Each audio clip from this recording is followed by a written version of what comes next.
చేస్తారు కానీ వాస్తవంగా మీ చేతు కూడా నరికే రోజులు వస్తాయి.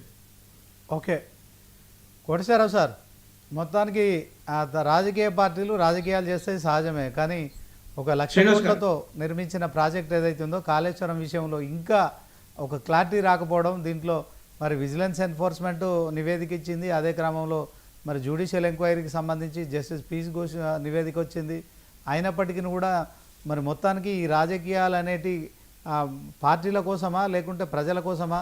మరి ఈ పార్టీలు చేస్తుంది, మరి గతంలో బీఆర్ఎస్ పార్టీ చేసిన దాన్ని కాంగ్రెస్ తప్పడుతుంది, అదే క్రమంలో బీజేపీ కూడా సిబిఐ ఎంక్వైరీ చేస్తేనే నిజాలు తేలుస్తాయనడం కావచ్చు.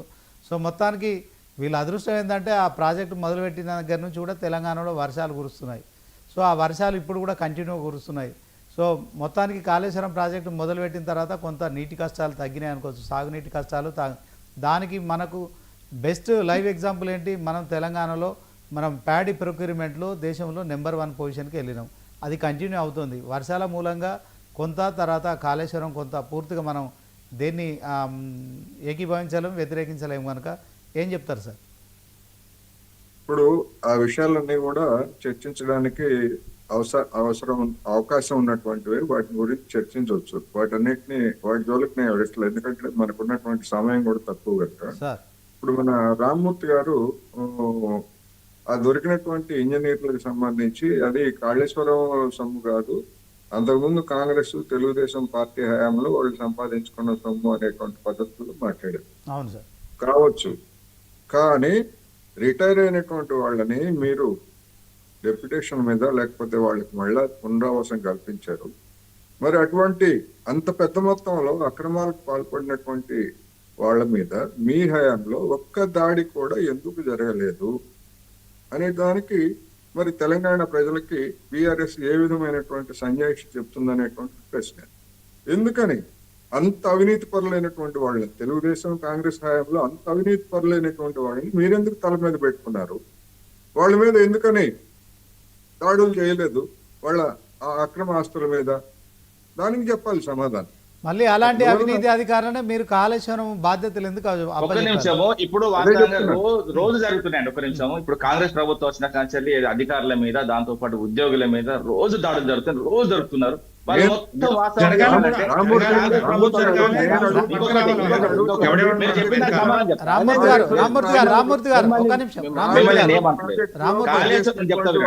అవినీతి అధికారులు అంటే అవినీతి అధికారులే, దొరికినంత వరకు దొంగలు, దొరకకపోతే దొరలే వాళ్ళు. వాస్తవంగా ఎవరైనా మేము ఉన్నప్పుడు కూడా చాలా మంది అధికారులు దొరికిళ్ళు.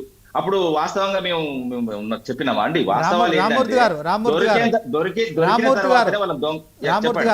మీరు ఒకటి మీరు స్పష్టంగా గమనించాల్సింది ఏంటంటే, విజిలెన్స్ అండ్ ఎన్ఫోర్స్మెంట్ ఒక నివేదిక ఇచ్చింది. ఆ నివేదికలో 55 మంది ఇంజనీర్ల మీద చర్యలు తీసుకోవాలి, కొంతమంది ఆస్తులు రికవర్ చేయాలి, కొంతమంది మరి క్రిమినల్ కేసులు పెట్టాలి.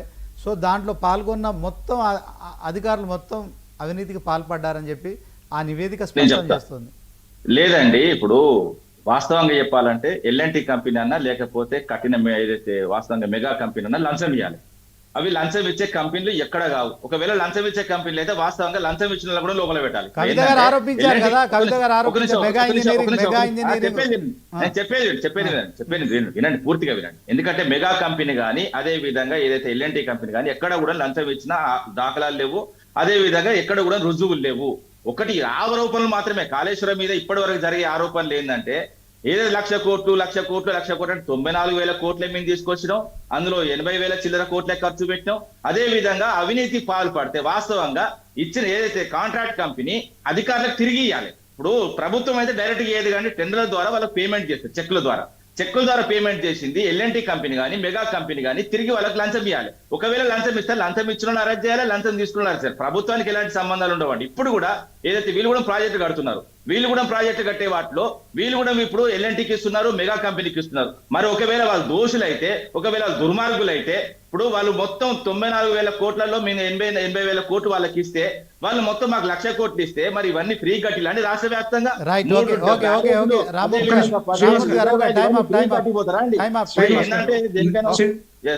వెంకటరెడ్డి గారు ఫైనల్ టైం ఆఫ్ చెప్పండి. ఒక 1 minute చెప్పండి చెప్పండి.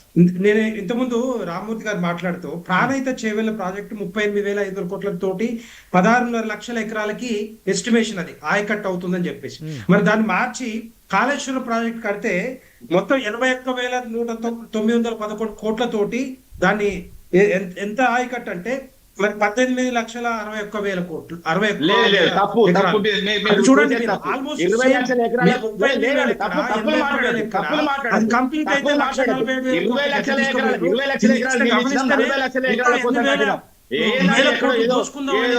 చిత్తుబుక్కు చెప్పుడు కాదు, చిత్తుబుక్కు చూసుడు చెప్పుడు కాదు, ప్రభుత్వం అఫీషియల్ గా బయట పెడతా. ఇప్పుడు చెప్పండి 20 లక్షలు కొంచెం ఆగండి. వెంకటరెడ్డి గారు, దయచేసి ఆగండి. దయచేసి ఆగండి. తప్పుడు సమాచారం తప్పుడు సమాచారం తప్పుడు సమాచారం తప్పుడు సమాచారం